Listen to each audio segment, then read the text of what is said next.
everybody, it's me again. And first I just want to say thank you for all the feedback from the OOV class that I put up on Friday. I really appreciate hearing from each of you because I miss each one of you, and it's just, it's nice to connect somehow when we can't see each other face to face. I have a class today that I just put together that doesn't require any equipment because I know that some of you don't have any of these tools at home. But if there's any specific tool that you want to see a mat class with that I can put together, just go ahead and text me or put it up on the comments, and I'm happy to do that next. I do have some special guests here today. This is Louise and Thelma, and they just came out of hibernation. They had their own quarantine because they were spayed last week. So they might need to go away for a little bit, depending on how ill-behaved they become during this. All right, so if you want to start with a chair, that's like, I guess I lied, it's kind of a prop, you need a chair. And I also have a towel that you can use to go ahead and prop up your head again when we get into seated. A folded up hand towel works just fine. But I'm going to start with a little foot massage and a hip opener. So I'd like you to take one of your legs and cross it over the other, if that's accessible to you. I've done this with a lot of you before in private sessions where we sit down on both sits bones. And then you want to take your hand and, if you can, interlace between all 5 of your toes. If you can't get there, do the best you can. It could be just at the very top of your toes. The farther down we can get into the creases of the toes down towards the bottom of the joint, that's great. You can take your thumb and you can push underneath your big toe mound. It's going to be a little bit difficult to see there. But what I'm doing is taking my thumb and pushing on the bottom side of my foot right underneath that low big toe knuckle. And I'm just going to point my toe and pull back a little bit. It feels really nice, a nice stretch. And just notice what's going on at the top of the hip, because what we're really doing is getting our hips loosened up for some later motion. And what we can do is take the foot and we can go all the way around 4 or 5 times in a nice circle. Right? And you can go the other way as well. And a cue that I give a lot when I'm working with people on one-on-one is to use your shoulder to move your foot. Like, see how my shoulder follows with that? And you might even let your back move a little bit, which is great, right? And with that, then you can just, again, pull back on the foot a little bit. And now let's pay attention. If your feet are uncomfortable with your fingers in there, you can take them out, leave it, whatever you want. But let's take this knee and just gently lift it a little bit. You see, I'm supporting myself kind of like I'm holding a baby here, and then we're going to let it go down. And just back and forth a couple of times. You might get a nice stretch through the outside of this hip while we're moving the entire leg up and down. You'll notice my standing leg is nice and still, and I can feel both of my sits bones on the chair, and I'm trying to have a nice tall spine, not curled under, but lifted up. And one more time, okay?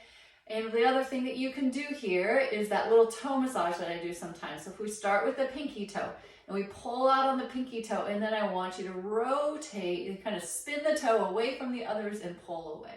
So we do that twice on each toe, where we pull the pinky toe out and then spin it away gently away from the other 4 toes. And we just sort of move up with that. We go on the 4th toe and you pull out and gently spin away. So this comes from Elizabeth Larkham. She is a Pilates guru, and she does a lot of cool fascial release work, and she really encourages foot release at the beginning of a session to have a better movement experience. I'm going to my 3rd toe, pulling out and spinning away, and just sort of paying attention to how those toes feel differently from each other. And when you get to the big toe, I want you to take all 4 fingers and slide it underneath your big toe. We slide the big toe away, and then we spin it in opposition. So instead of, so we're going to spin this away from the other 4 toes. So it's going to be the opposite rotation that we did with the other 4 toes. And that's it. So we're going to stay here for just a second. Nice tall spine again. And then I always take a look. You can even see you can probably see on the video that my feet are different colors after changing the circulation in the foot. And we're going to take the other leg up and just immediately notice, is that hip tighter or looser? So we're going to take the 4 fingers interlace into those feet. And take your thumb and slide it behind on the bottom of the foot, underneath the big toe knuckle. And let's pay attention to, right away, the hip. And you can pull back on the foot and get a stretch. The stretch is going to be along the shin, maybe. But I tell you where I feel it the most is on the outside of my bent leg, my up leg hip. And you're gonna know, if you slacken the spine, if you tuck under into that little pelvic tuck, it definitely loosens the stretch. You're not gonna feel that. So if we can stack ourselves up into neutral, it really helps with the hip stretch. And let's go through that. And then I think if we rotate the foot 4 times in each direction. My cats are going crazy. My kids are occupied right now. We'll go the other way. 2. I didn't know I had to come up with entertainment for the cats in order to get an hour away to do the video. All right, and I'm just stretching out my foot one last time. I'm gonna keep my fingers in there. Again, you can let go if you'd like for the next part, where we take our hand underneath the leg that's bent and just gently lift it and gently let it down. So this hip portion comes from another teacher. So I'm mentioning these teachers in case you are on Pilates anytime during the quarantine. You can look them up. They're some of my favorites. So there's Elizabeth Larkham, but then there's also Christy Idavoy, Idavoy. And she has this hip sequence at the beginning of one of her sessions that I really enjoy. And after we do that, we'll do the little toe release, where we take our fingers on top of the pinky toe, pull gently out, and spin the toe away from the other 4 toes. Release, and just twice on each side.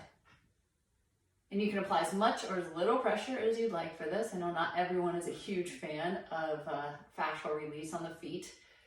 You know that I talk about it a lot, and I do think you get more used to it the more you do it. And away. And then the second toe. So we have all 5. But again, still noticing, is that hip loosening up? My left hip's absolutely feeling better after sitting here for a couple of minutes. And I'm gonna take all 4 fingers and slide it between, pull out on the big toe, and then spin the big toe up towards the ceiling and let go.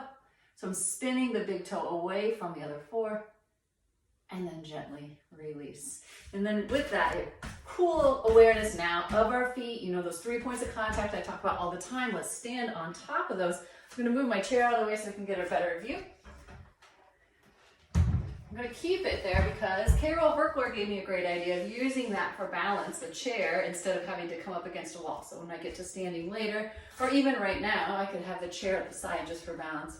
And so let's just now draw some awareness into the feet, right? So can we rock our body weight forward on the feet, coming off of the heels just a tiny bit, and then back on the heels, and it's back and forth.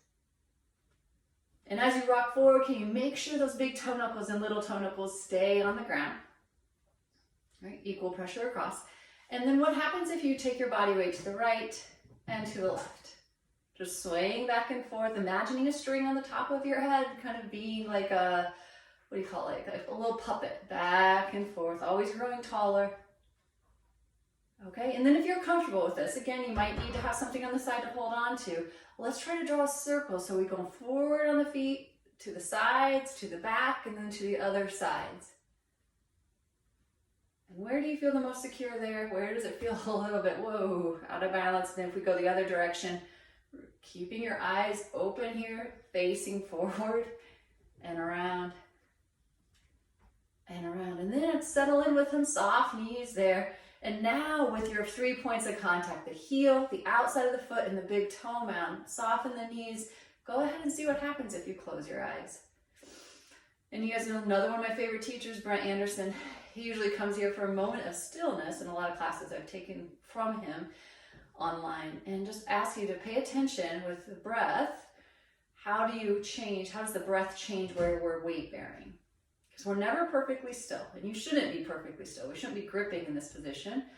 The inhale might take us back or forward, but just notice that you are moving. And relax from there. And let's go ahead and then take their elbows. We're going to start with a warm-up that's going to help with the middle of the back. So if you have the flexibility, just to touch the top of your shoulders, and let's draw some circles with the elbows forward, right? Again, soft knees. You don't have to remain rigid if you don't, like, throughout the body, kind of let yourself move. And then let's go the other way. And what you might notice is as we go up, the shoulder blades and the collarbones lift, and as we go down, they go down. Right? So the arm, the shoulder blade, and the collarbone are all moving to let that motion happen. And then, little brain, can we go forward? It's kind of like we're swimming here, right? Can you take it up and around? So here goes the arm, the shoulder blade, the clavicle, arm, shoulder blade, and the clavicle together. And then what do I always say in class? So my hips are kind of moving with this. Again, Not a lot. In class I always say, well, here comes a bear, we gotta go the other way, right? So we go forward, and which one of those directions feels easier for your shoulders? Remembering, if you're hearing a lot of noise, decrease the range of motion. And if it doesn't feel like a good idea right now, then be done, right? And the last thing, if we can take our hands onto our ribs and very gently take your hips, and we're gonna rotate your body to the right and rotate your body the other way, just back and forth. So I'm letting my hips move now, but I'm also letting my ribs move. And then I'm going to switch that, and I'm going to say, well, can I do that same thing? Just curious. Can I do that same thing without moving my hips? How does that change that motion? Right? And then shake that out for me. And let's go here just a little bit wider apart so that the feet are underneath my shoulders. And as I sit down, I'm going to keep my feet flat on the ground, and I'm going to take my hips back and reach my arms softly forward. I'm going to try that just a few times. There's a nice squat warm up here. Right? Easy, easy. We're going to come back to these at the end of class to see where we're at. Okay, and then can we squat down? And can you come into a flat back? And then squat again, and tall. Again, just putting this in your brain for later. Flat back, sit, and tall. Now this can be done with either a flat back or with a curled spine, depending on what's best for you. We're going to try just a soft roll down. You can imagine a wall behind you, peeling yourself away. This is a curled spine position, just a really nice soft warm up roll down. Go down to the bottom, take a soft inhale, and as you start to roll your spine back up, feel what's moving and feel what's not. So you could do another one of those, or you can do that with a flat back. So I'll demonstrate the flat back version now. As you go over into a flat back roll down, and then float yourself back up. And with that, I'm going to bring you down onto the floor. Okay. So when you bring yourself down already, hopefully you feel like everything is coming alive. Each part of the body's been moving already.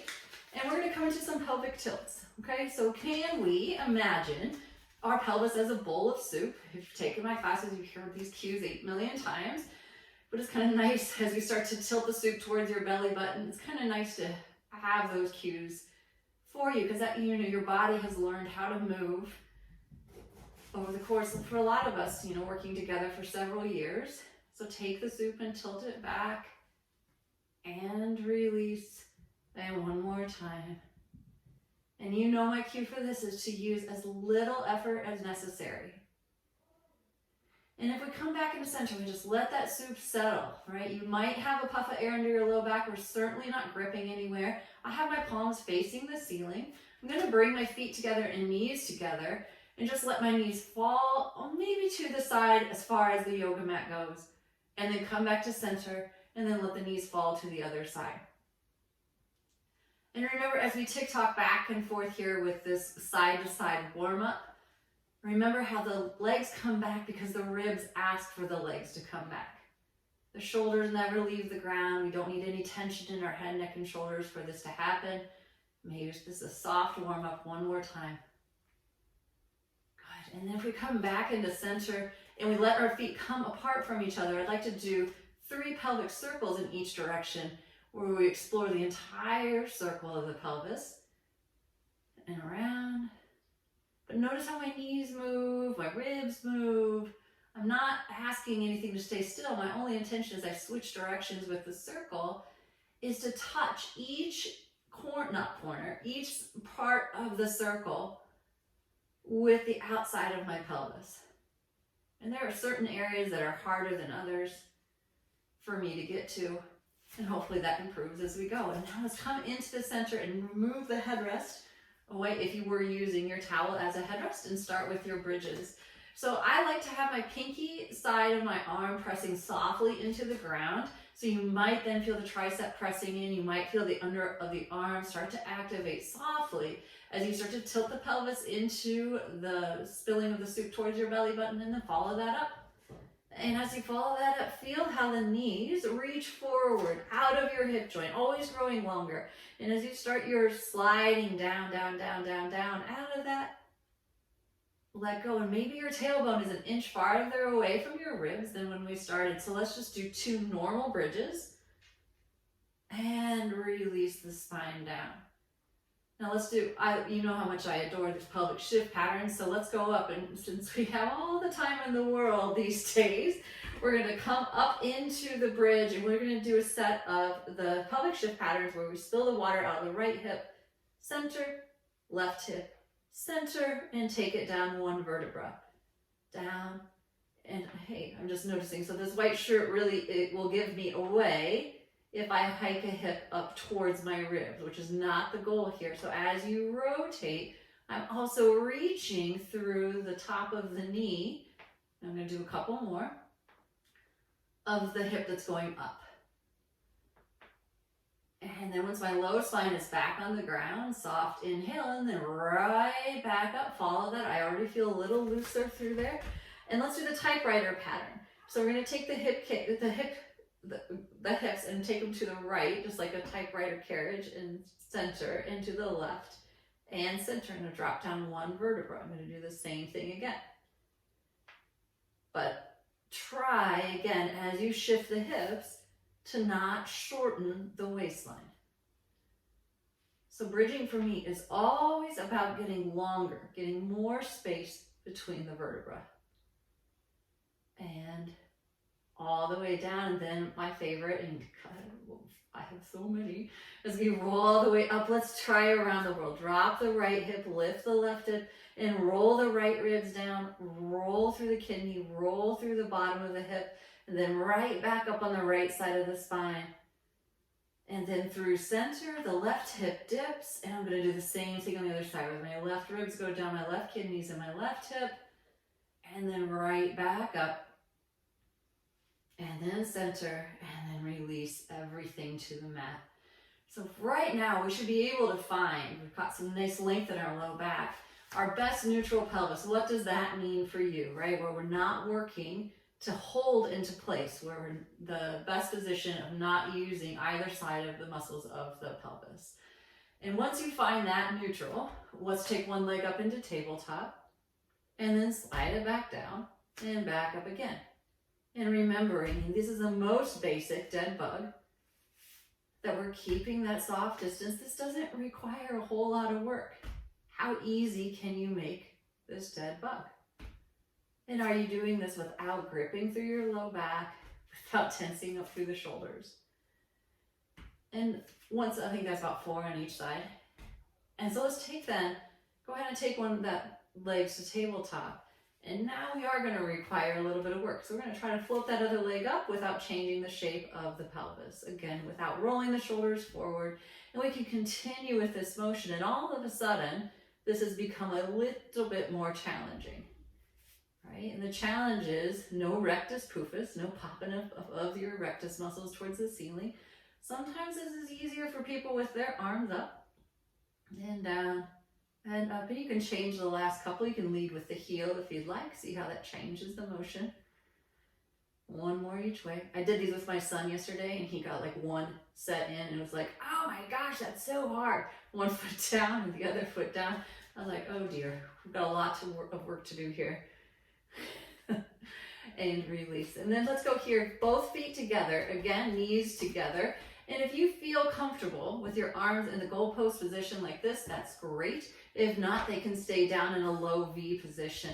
And we're going to play this a little bit more side to side than we did before. We've done the warm up already. Let's go ahead and take the knees to one side. Take your gaze the other way. And then as you exhale, same idea of the ribs bringing the legs back. So now my range of motion is increased. As long as that feels like it's an okay thing for your body today, right? We're using the line that starts way underneath the armpit here, and that's going to draw my legs back. So then we take pressure off of the lowest part of the back. We use abdominal muscles to bring our legs back. Now you could then increase the intensity there, take one leg up to tabletop. Here comes the other one, and we're going to decrease the range of motion for sure, but increase the abdominal intensity as we take the knees side to side.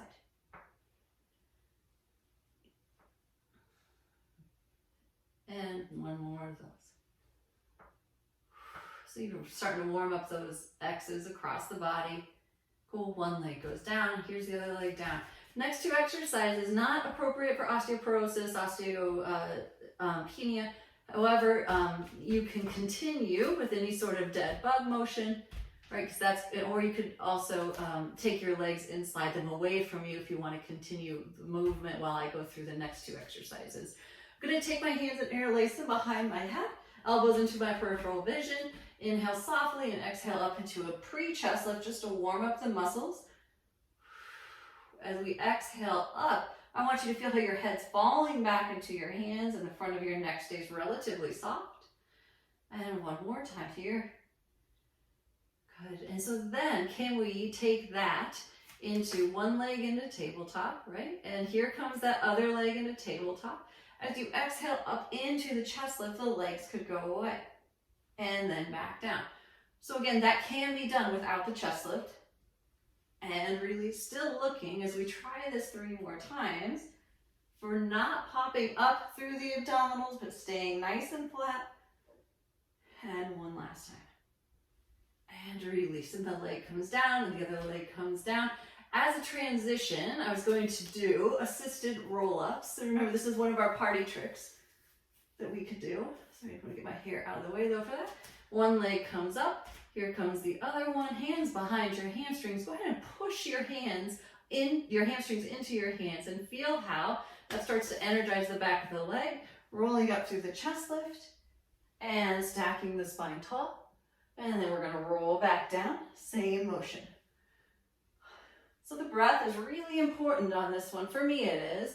I like to find an exhale on the movement, and then I get a sip of air at the bottom, and exhale up, and sip of air at the top. And one more time through that. And this should be almost effortless if you find that sweet spot of motion. And so then from here, you can do the next in flat back, or we can do this in a curled spine. It depends on your body again. I'm going to take my feet, and I've got my feet spread apart and energized. I'm going to take my arms straight out and keep them parallel to the ground as I roll back through my pelvis if I'm choosing the curled spine version. And all the way back up, so just a basic roll up. And then fingers start to slide down. So lots of modifications for this, and you all have done this again a lot of times as I do one more with the curled spine, and then I'll demonstrate the flat back. And back up. We could just be doing chest lifts there. So the flat back version, I'm just going back as far as I can keep abdominal control, neutral spine, and then stacking myself right up tall again. And back. And up. And one more time. So you could be continuing with the curled spine version if you prefer. And back up, and let's take that from there into spine stretch. Again, we can do spine stretch forward with a flat back, or we can go forward with a curled spine. And up. And then we're going to come over into, sorry, I have to flip my little script here. Yes, so I'm going to turn and face you for the next one, but my back is in that same position. So I'm straight forward with the legs, if that's accessible to you, or you can bend your legs if you want to do that too. Totally up to you. It depends on how tight your hamstrings are. And let's reach forward, reach out to the side, flexed feet. Again, we're going to go to our basic twist, twist, and center, and twist, twist, and center. So this is not with a curled spine at all. And center, always growing up through the head, and center. One more time. Twist, twist, center, and back, and twist, twist, center. Taking your arms out, reaching towards your feet. I'd like you to think about trying to split your feet in half with one of your hands as you reach forward, and then the other hand is going to reach back. And then close that back up again. So this could prep us up for saw and back. And without anything underneath our hips, because I like to do this with you because it keeps our hips equal as we do one more. Really pay attention that you're not lifting up a hip as you rotate back. And you continue with that. Again, with osteoporosis, continue with that. If you want to go ahead into saw, if that's in your practice, we go and we reach forward between our feet, reach back with the back arm, and then dive forward to the outside of the opposite leg. And stack and center. All right, so we'll reach in opposition, dive, look back behind you, stack and center, and reach, dive, up and center. One more of those, reaching, diving, up and center. Should feel long in all directions there. And now we are ready. I have a cat here who's gonna have to move. I have no idea what she's gonna do right now because I've never tried this with her in the room. We're gonna go onto our stomachs and stack our hands underneath our forehead. She might actually, yes, that's really great, isn't it, for a Pilates video? Well, I can cue you through this even with the cat on my back. We're gonna go with the hands stacked on top of each other, and then you're gonna rest your forehead into your hands, okay? And from here, let's make sure that we don't have a lazy beach tail, but a little bit of a sexy beach tail, reaching your feet out as far away from your hip joint as you can. And when you do that, you might feel your belly button lift off of the mat, and you're gonna just see some life in your legs. That's what I want you to feel.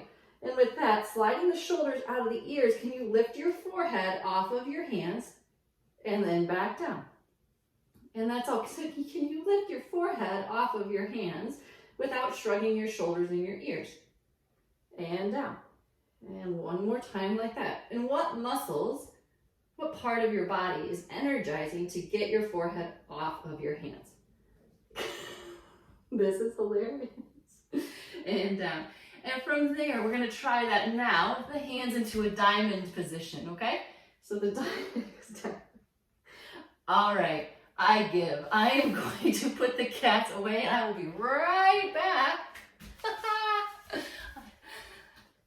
Okay, cats have been successfully put away into their quarantine within a quarantine.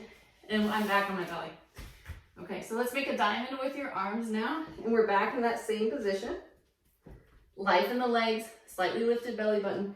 Can we slide the shoulder blades out of the ears? And now can we do that same motion where the head is gently gonna lift off of the ground and release. And when we lift the head, can we imagine the crown of our head reaching in opposition to our tailbone? And down. So hopefully what you feel is some activation in the mid-back area to help lift the head without shrugging the shoulders into the ears. And that's what I want you to feel as we get up to our hundreds today. And we have the hands facing the ground, right? And with that, I want that same idea of the head lifting off of the mat with the mid-back muscles. The hands are hovering over the mat, life in the legs, lifted tummies, and as you start to pump the arms, and exhale. So what we're trying to do is 5 breaths, and exhale. So this is kind of fun, because when I do this in mat class, it's hard to take breaks. So making sure that you're breathing through this is that we're not flopping the hands like so. I see that quite a bit. There's a lot of energy through the hands. It's as if our shoulders and our elbows and our wrists are all connected in one piece on this one. And exhale. Trying to stay broad through the collarbones, wide through the shoulder blades, long through the back of the neck, energize through the middle of the back, energize through the back of our legs. I mean, this is a full body exercise. And we're still breathing and still pumping. You'll feel those triceps start to fire. I have no idea what count I'm on. Are you shocked? So I'm gonna hit 10 more. And exhale. Oh my goodness. Now we're on fire. And breathe and push on back into your child's pose. I think, oh, no. You can push back to child's pose. I've got one more thing here though for you on your legs, on your belly.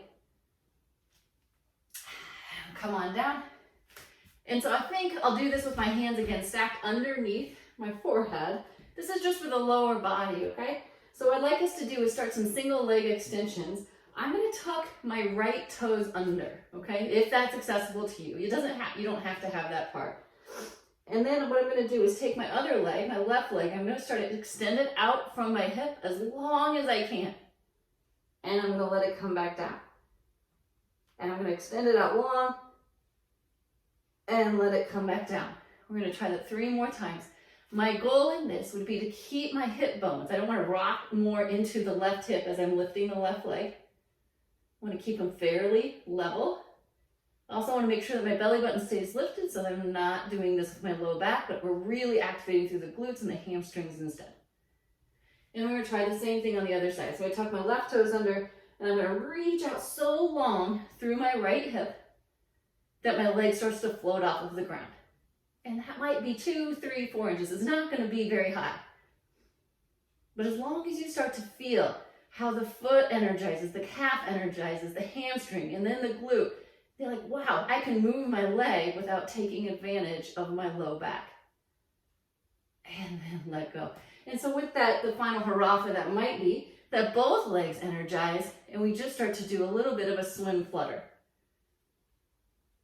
Kicking the legs gently, keeping the shoulders soft, keeping the face soft. And again, I'm really looking for those posterior leg muscles to be our worker bees here as we do 5, 4, 3, 2, 1. And I just wish that we were all together because I'd love to hear all of the comments after that. As you float back, stretching out if that feels good to you. If not, you can keep those hips a little higher. Remember, we can do a version of child's pose where the hips stay stacked over the knees.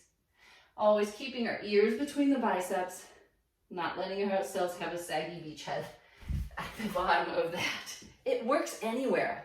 Sexy beach cue. Let's go into quadruped right from there. So in quadruped position, right, if you can stack up into quadruped and we're not leaning forward, but we're gonna let those hips slide right over the knee joint, maybe even a little bit farther back.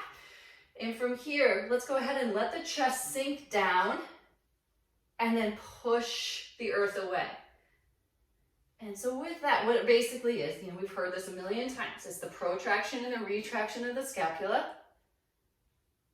And which one of those positions, well, I'd say about halfway through, that's where I want you to be, in a neutral shoulder position.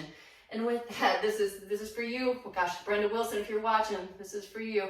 We're gonna tuck your toes under. We're gonna lift the knees up into our knees off position. And we wanna make sure that we're lifting the abdominals off of the ground while we're doing this, pulling them away from the earth and release. So we're gonna try that 2 more times, all right? I wanna make sure we're not in a ducky butt when we're here. We're not in a tucky butt, but halfway between. Gaze is gonna go forward a couple inches of our hands. We're gonna set your scapula into home base, and here we go. Now, for those of you who have some issues with toe flexibility, this will be a challenge for your big toe, and that's okay. Listen to your body if that's a good idea. And then release down. Shake out your wrists. Those of you with wrist issues, you know that you can modify by having your arms stacked up onto an ottoman or something that's in your house. That would make sense. So you don't have to have so much pressure on your wrists. We're gonna do this one last exercise here, just leg extensions. So go ahead here and take one leg, extend it out long, reach with the heel, like you're trying to stand on the wall behind you with your heel, and let that knee come in. And let's do that, right? So this is the one where, wow, it's so hard to propriocept. We're doing our best to stay in a straight line. We're doing our best not to rotate our hips. And we're doing our best to use those same muscles that we were using with us swimming. We're using the back of the leg to extend out long. If you want that extra special challenge, go into your longest leg and take the opposite arm up. And can that arm come up and down a couple of times without bringing the shoulder any closer to your ear? You'll be able to see that better on the other side. I'll get this someday. Should be demonstrating on the other side. And then release, relax. We got the same series on the other leg. So into your quadruped, into your neutral shoulder. We're gonna go ahead and start extending out through the leg that did not work last time. Push out through the heel, heel, heel. So if you flex your foot, we might have a better chance of kicking in those back muscles, the back of the leg muscles, better than with a pointed toe. And out. And we try 2 more. If you've got somebody at home who can look at your hips while you do this, like who doesn't want to look at your hips while you do this? You could ask them to monitor to see if you're rotating. Now extend out long with that leg. Here we go, the opposite arm reaches up. And so I was talking about, try not to do this by shoving the shoulder up. Try to keep the shoulder down. And we can bring that arm. So I'm trying to hold my legs relatively still. You can hear my voice right now shaking because this is not easy. And in, and out, and release. Again, wow. I'm sure that would get a lot of great feedback in the studio. A lot of nice words would have been said. We have side kick series coming at you now. A million ways to do this, 1, 2. So, you know, we use props a lot for side kick to make sure as we roll onto one side, I'm starting on my leg on my right side. It doesn't really matter as long as you do both. But I use props underneath waistline. Could you try again? Hey, Siri thought I was talking to her. So to not dump down into my waistline. However, I think it's valid to try this. You know, we've really trained ourselves to find ourselves there. Let's try it without a prop, right? So heels together, knees together. My heels are off of the ground just a little bit. I'm gonna take my top hip and rotate it forward just to touch. So they're not stacked perfectly. Maybe the top hip is an inch in front of the bottom hip. And from there, we start with the clamshells, right? Lifting and lowering. I will really try hard to count on this. And I'm really trying to keep this top rib and top hip away from each other. And one more. That was a nice goal. I stopped right away. And I'm gonna relax the bottom leg. Same setup, so I'm not in this lazy beach hip. I'm in a nice, sexy beach, long hip. My gaze is in front of me. I'm gonna take my top leg and lift it into fire hydrants. Again, you know, having the top hip just slightly forward might allow access into the group of muscles that we're really trying to hit right in the middle of the glute area. Top arm, lots of choices. Forward if you need some balance. On the hip if you need to monitor your pelvis. It can be straight in front of you if you want a little balance challenge as we do one more. Right, and then relax.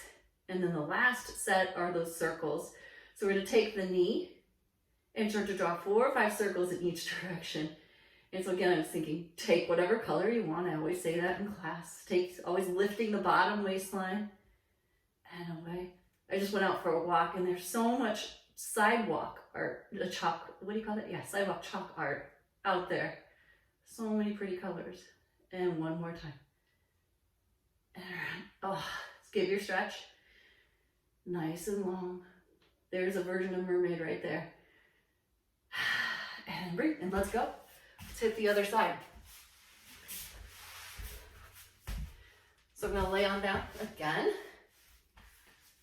Right, and get yourself situated. If this isn't okay for your shoulder, you could always have cushions underneath your head, right? To put your head in line with your spine so that you, if your shoulder doesn't like to be down in this position.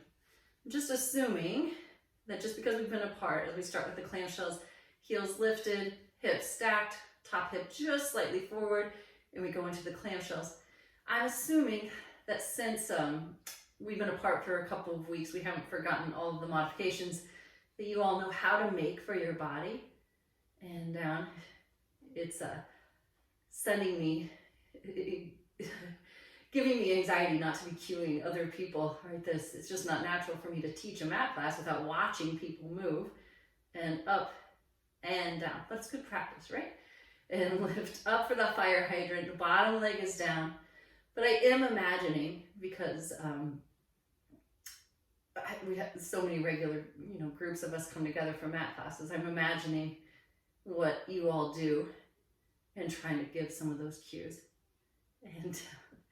And lift and lower.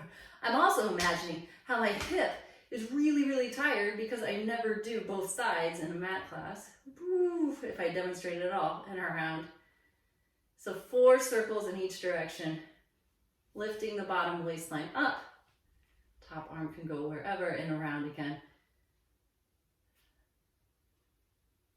3, I think I did 5. It's so hard. This is always where I complain too. That's not terribly original for me.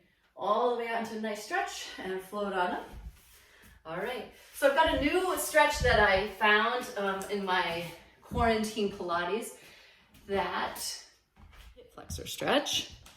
So I'm gonna show that to you, okay? Again, if we need the chair at this point, it would be a good time to bring it back in for balance and use it if you need it. You don't have to use it. So we're going to take one leg and go forward with it, and the other leg stays back with the foot flat on the ground. Hips relatively level as we can get them. And I want you to gently slide forward into the front leg a little bit, and then push down into your bottom knee and push back with your bottom knee. When you do that, you should feel the glute on the bottom leg start to activate, and that's pretty important. We want to make sure that that is on before we do anything else. So it's a gentle slide forward with the front leg, pushing back down and back with the back leg.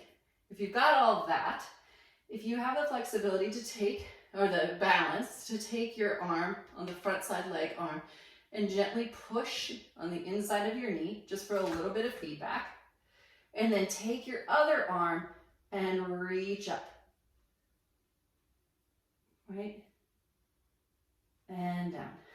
So we try that again. I'm going to give you a different angle. Okay, so the first thing is we push down with this leg and back, and then we're going to take the front leg and go out just slightly towards the pinky side of the toe, and then lift up. So great for me. This hits other people in different ways with some nice stretch to the outside. Good. And from there, and we're just going to switch it. All right. So front leg goes forward. Oh, balance. Didn't want to have. Just made it a little bit more difficult for myself. All right. Okay. So from here, I'm going to find the bottom leg side, push down into the knee and push back with the knee, activating through the glutes, and then go forward slightly, just a little bit, towards the pinky side of this leg, hand on the inside of the knee, and reach up. And breathe. We're going to do it 2 times. Well, I guess I could show you the other angle again. Here, here, down, back. This glute's on, slightly forward, and lift up. And release. Before we come into standing, I want to make sure that we do my favorite thing at the end of any session, and that's a nice flowy mermaid. So I have my front leg parallel to the mat, my back leg, then my back knee just comes into that little spot in the arch of my foot. I'm going to take, now again, if this has not worked for you in the past, skip this part, but I'm going to take my hip of the leg that's behind me, and I'm going to gently rock it forward by turning on that glute, and then I'm going to rock it down.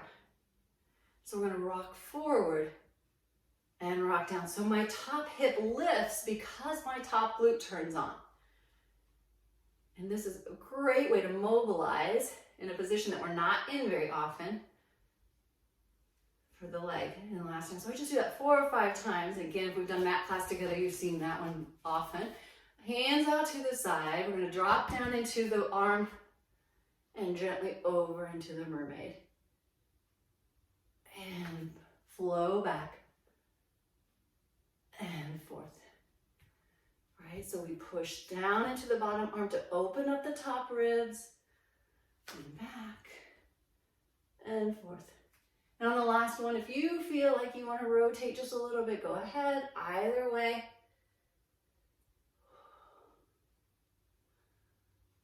But most importantly, allowing for the ribs to slide in opposition to the bottom arm. Back, release. If you want to do your mat class challenge without putting your feet on the ground and switching the legs. Gosh, hips feel so different after doing that. I'm going to take my fingers on that top hip bone again. I'm going to turn on this hip, this glute, to lift the hip forward and drop it down. And you'll notice how my ribs go with me. My heart rotates as well.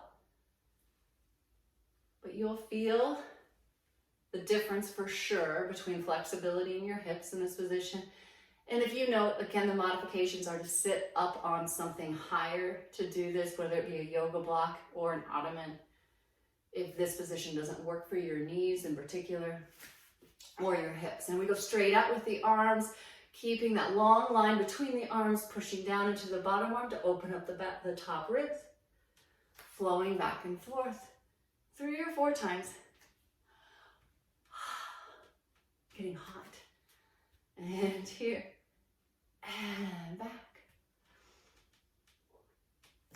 Again, you'll notice here, your body probably likes to do mermaid one way a little bit more than the other, if at all. Rotating forward and opening the heart towards the ceiling for that baby rotation. Staying strong in the bottom arm. And up and down and release. Let's go ahead and bring our feet underneath us. If we can.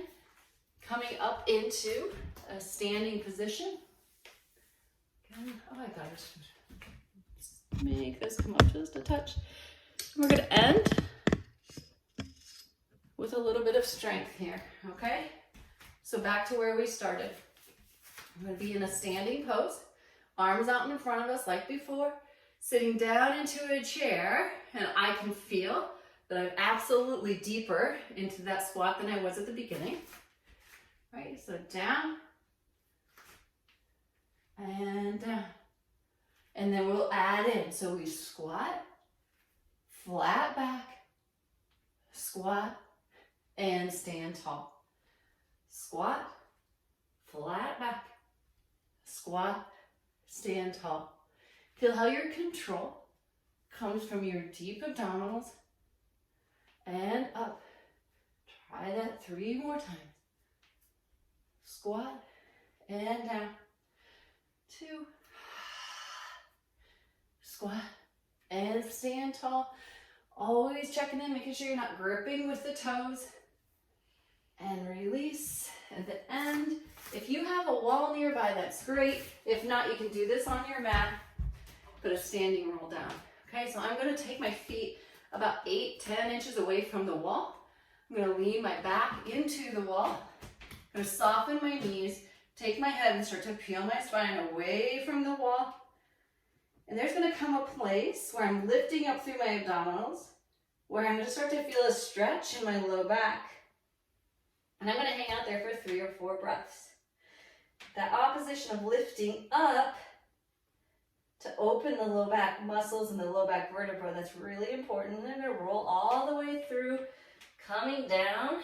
If you have, we wanna make sure that we don't dump out of the shoulders too much or don't hyperextend the knees. Then as you exhale back, I say that for my people who have a little bit too much mobility in their joints. And we roll our spine back up and open up through the chest. Holy smoke, this feels amazing. Stand tall, and one more time. Peeling again, like you're a piece of Velcro. I want each vertebra to push softly back into the wall, but it also lifts up just a little bit on the wall. Bending my knees is really important.